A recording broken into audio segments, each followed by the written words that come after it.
Compañeros y compañeras, a ver, yo no me voy a repetir porque creo que el compañero Alfredo ha sacado lo importante de esta concentración. Y es, hoy traíamos aquí los dos sindicatos dos objetivos. Uno, que se sienten a negociar los presidentes del gremio de la Cámara y de promotores, los que tienen la potestad política de pactar con nosotros.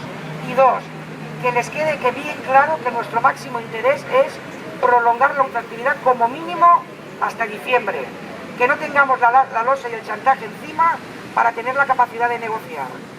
También les hemos dicho, y lo estamos diciendo en todos los medios, que aquí no paramos. Hoy nos vamos de aquí porque hemos conseguido lo que queríamos, en función de que sepan que la huelga la tienen servida.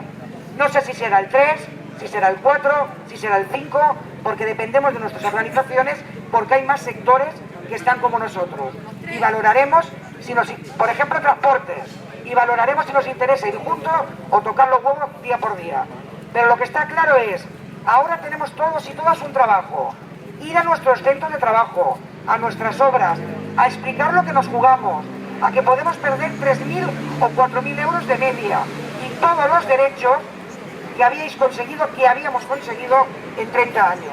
Por lo tanto, compañeros y compañeras, ánimo, tenemos mucho curro y seguro que entre todos y todas lo conseguimos.